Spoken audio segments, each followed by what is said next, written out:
রমজান মাস এসেছে আর অতিথি আপ্যায়ন হবে না তা কি হয়? তা আমার বাসায় আমার কিছু গেস্ট আমি ইনভাইট করেছিলাম, তো তাদের জন্য আমি ছোটোখাটো একটা আয়োজন করেছিলাম। কী আয়োজন করেছিলাম সেটা নিয়েই থাকছে আমার আজকের ভিডিও। তো হাই এভরিওয়ান, আসসালামু আলাইকুম, আমি Rafia and welcome to my channel moments by Rafia. তো এটা ছিল আমার হাজব্যান্ডের অফিসের কলিগদের জন্য একটা রমজানের আমাদের ইফতারের প্রোগ্রাম ছিল। তো সবার বাসাতে ইফতারের দাওয়াত খাওয়া হয় প্রতি রোজায়।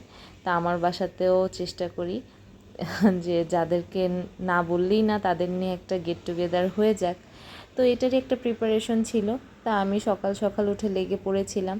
এখানে আমি ফুলকপি, তারপর বেগুন, এরপর জালি এগুলোকে গ্রেট করে নিয়েছি। তারপর এখানে আমার যে জিনিসগুলো ভাজাভাজির জিনিসগুলোর জন্য আমি একটা ডোগুলা রেডি করেছি। এখানে আমি পুলি পিঠা মেক করে রেখেছিলাম, সেটাকে আমি রাতে দুধে ভিজিয়ে রেখেছি।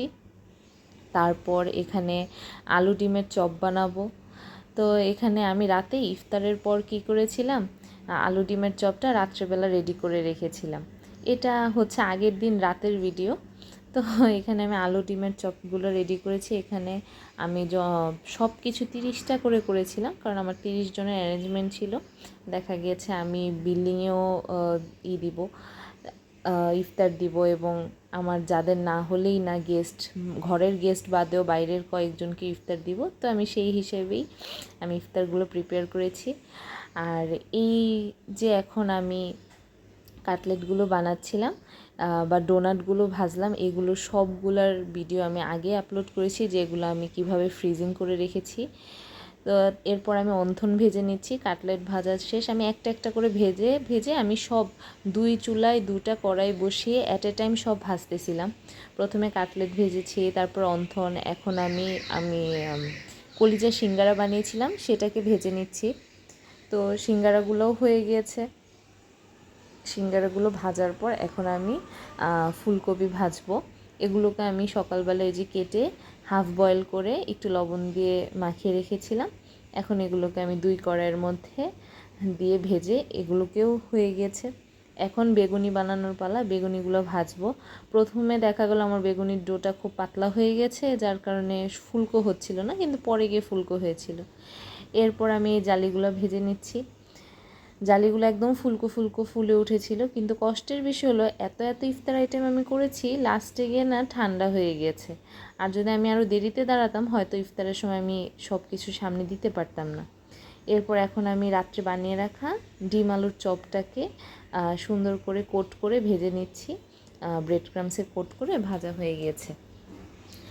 এখন হচ্ছে আমার চিকেন বল, এটাকে হচ্ছে চিকেন ভেজ বল। এটার মধ্যে ভেজিটেবল আছে, চিকেনও আছে। আমি আমার বাচ্চাকে এভাবে দিই একটু কম ঝাল দিয়ে। তো ওইটাকে আমি কি করেছি, ডাইরেক্ট না ভেজে ছোট ছোট হয়ে যাবে, এই জন্য আমি এগুলোকে আবার একটু আটার ডোতে কোট করে তারপরে ব্রেড ক্রামসে কোট করে ভেজেছি। এটা হচ্ছে আমার সেমাইয়ের কাটলেট। এটা খুবই বানানো ইজি আর এটা খেতে অনেক মজা। সেমাইয়ের কাটলেট করেছি। দেন হচ্ছে আমি এখানে পেঁয়াজও ভেজে নিচ্ছি। পেঁয়াজুর জন্য আমি প্রায় 2 কেজি পেঁয়াজ আমি একা হাতে কেটে বিশাল বড় বাটিতে এক বাটি আমি পেঁয়াজুর ডো বানিয়ে রেখে দিয়েছিলাম। তারপরে এখন আমি রোল ভেজে নিচ্ছি। রোল ভাজা শেষ হওয়ার পর আমি এখানে ছোলা বুট না হলে তো ইফতার জমে না, ছোলা বুট করেছি। করে এখানে কিন্তু আমি সাজাইনি, আমি যে একটা একটা ভেজে রাখছিলাম, তো আমার হাজব্যান্ডকে দিয়েছি যে তুমি আরেকটা রুমে নিয়ে লক করো যেন আমার বাবুর সামনে না যায়। তো ও কী করেছে, খাটে যে রেখেছে এগুলো মনে হচ্ছিল সাজানোর মতোই। তো ইফতারের আগে যখন আমি সাজিয়েছি ওইটার আর ভিডিও নেওয়া হয়নি, কারণ একদম সময় হয়ে গিয়েছিল, তাই আর ভিডিও নেইনি। আমি ঠিক দুপুর 1টার সময় এগুলো ভাজতে রান্নাঘরে দাঁড়িয়েছিলাম। ঠিক 5টা 25-এ আমার ভাজা শেষ হয়েছিল এগুলো। তো এগুলো ভেজে ভেজে আমি যখন রুমে আসছি, আসার পরে দেখি যে আমার হাজব্যান্ড খুব সুন্দর করে খাটের উপর রেখে সে দরজাটা লক করে রেখেছে যেন আমার বাবুটা এসে না ধরে, কারণ গেস্ট আসার আগে, এই যে গেস্ট আসার সময় হয়েছে তখন আমি কি করেছি, এই কেকটাকে নিয়ে আসছি, তখন ও ভিডিও করছে, বাকি এটা মিস যাবে কেন, তুমি নিয়ে আসো। এই তো আমি সব কিছু এখানে প্রিপেয়ার করছিলাম। এই ছিল আমার আজকের গেস্টদের আপ্যায়ন। তো এগুলো ছিল গেস্টদের বাবু, ওদেরকে দিয়ে লাস্টে ইফতার শেষে কেকটা কাটিয়েছিলাম। তো আপনাদের আমার এই অ্যারেঞ্জমেন্টটা কেমন লাগলো সবাই অবশ্যই কমেন্টস করে জানাতে ভুলবেন না। যদি ভালো লেগে থাকে অবশ্যই লাইক করে দিবেন, বন্ধুদের সাথে শেয়ার করে দিবেন যে আমার এই ছোটোখাটো আয়োজনটা সবার কেমন লেগেছে। অবশ্যই কমেন্টসে জানাবেন। আজ এই পর্যন্তই। Thanks for watching.